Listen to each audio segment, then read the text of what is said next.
You use your car's automatic transmission every single day. You shift into drive, press the accelerator, and the car moves. But do you actually know what is happening inside the transmission?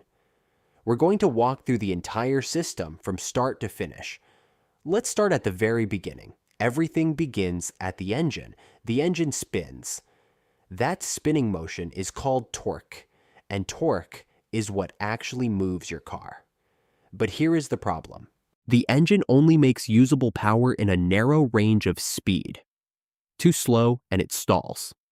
Too fast and it destroys itself. Your car needs to go from 0 to highway speed, and the engine alone cannot cover that range.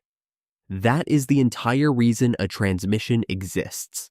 It takes the engine spinning and adjusts it so the wheels get the right amount of power at every speed. Now, on a manual car, the driver handles this by pressing a clutch pedal and shifting gears by hand. An automatic transmission does all of that for you, automatically, without you ever thinking about it. No clutch pedal, no shifting, you just press the gas. So how does the engine connect to the transmission without a clutch pedal? This is the first clever part. It is a component called the torque converter.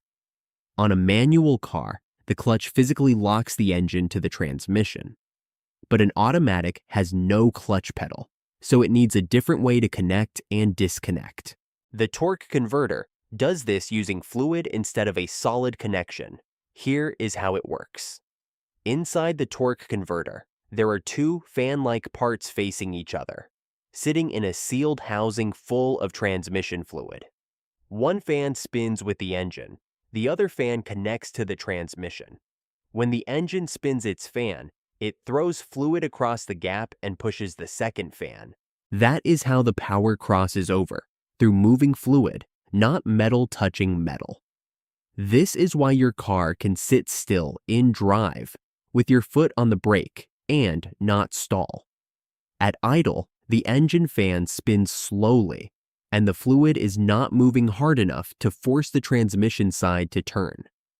The connection is loose. When you press the gas, the engine fan spins faster, throws fluid harder, and the transmission side gets pulled along. That fluid connection is what lets you creep, stop, and go smoothly without ever touching a clutch. Now the power is inside the transmission and ready to be geared. This is where the real work happens. Let's talk about gears. A gear is just a ratio, a trade between power and speed. A low gear gives you lots of turning force but low speed, which is exactly what you need to get a heavy car moving from a stop. A high gear gives you high speed but less force, which is what you want cruising on the highway. Your transmission has several gears, and it moves through them as you speed up, just like a person on a bicycle shifting up as they pedal faster. Inside an automatic, these gears are created by a special arrangement called a planetary gear set. Picture a center gear, called the sun gear, with several smaller gears orbiting around it like planets, all wrapped inside a ring with teeth on the inside.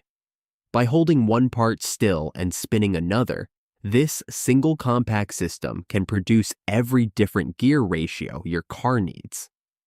That is why a whole range of gears fits inside a case not much bigger than a basketball.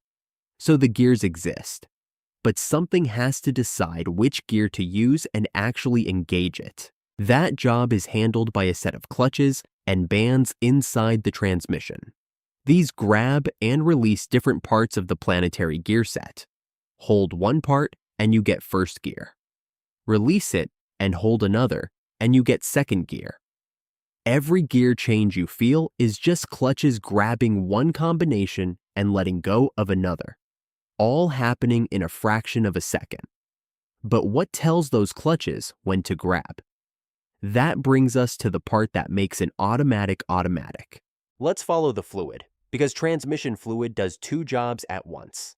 It carries the power through the torque converter, and it also acts like a muscle that squeezes the clutches shut. When fluid gets pushed into a clutch under pressure, it clamps that clutch tight and locks the gear. The traffic controller for all that fluid is a part called the valve body. Think of it as a maze of tiny channels and valves that routes pressurized fluid to the right clutch at the right moment. Open one path, and first gear engages. Switch the path, and it shifts to second. The valve body is the physical brain that actually carries out every shift. In older cars, the valve body reacted purely to mechanical signals, like how fast you were going and how hard you pressed the gas. In modern cars, a computer runs the show. The transmission control module reads sensors all over the car: your speed, your throttle, your engine load, and it electronically tells the valve body exactly when to shift. That is why modern automatics shift so smoothly and at the perfect moment. A computer is calculating it constantly. That covers how power gets in, gets geared, and gets shifted. Now let's follow that power the rest of the way out to the wheels. Once the transmission has picked the right gear, the power exits through the output shaft. From there, it travels to the wheels, and the path depends on your car's layout. In a front-wheel drive car, the transmission and the gearing that splits power to the wheels are combined into one unit right up front. In a rear-wheel drive car, a long spinning bar called the drive shaft carries the power to the back, where a differential splits it to the rear wheels. Either way, the result is the same. The engine spinning has been converted into the right amount of turning force, and the wheels move. Now let's talk about the fluid itself, because in an automatic transmission, the fluid is everything. It transfers the power in the torque converter. It applies pressure to lock the clutches. It lubricates every moving part inside. And it carries away heat. 4 jobs, 1 fluid. This is why transmission fluid matters so much more than most drivers realize. And here is the part almost nobody thinks about. Heat is the #1 killer of automatic transmissions. All that fluid moving under pressure and friction generates a lot of heat. To handle it, the fluid runs out to a transmission cooler, usually mounted near the radiator, where it sheds heat before circulating back in. If the fluid gets too hot for too long, it breaks down, stops protecting the parts, and the transmission starts to fail. Towing heavy loads or sitting in stop-and-go traffic on a hot day is exactly when this heat builds up fastest. That is why fluid maintenance is the single most important thing you can do for your transmission. Over time, transmission fluid gets old and dirty and loses its ability to do those 4 jobs. Check your owner's manual for the service interval and get the fluid changed on schedule. A fluid change is cheap. A new transmission is one of the most expensive repairs on the entire car. If you take away one practical thing from this video, let it be that. Let's talk about the gear selector too, the lever you actually touch. Park, reverse, neutral, drive. In park, a small metal pin called the parking pawl physically locks into a gear inside the transmission and holds the car so it cannot roll. That is a mechanical lock, which is why you should always set your parking brake too, especially on a hill, instead of trusting that one small pin alone. In neutral, the transmission disconnects power from the wheels entirely. In drive, it hands full control to the system we just walked through, letting it move through all the gears on its own. There are also warning signs worth knowing, because a transmission usually tells you before it dies. Slipping, where the engine revs up but the car does not accelerate the way it should, means the clutches are not gripping. Hard or delayed shifts, a lag before the car goes into gear, or a burnt smell are all signs of a fluid or pressure problem. And a red puddle under your car is transmission fluid leaking.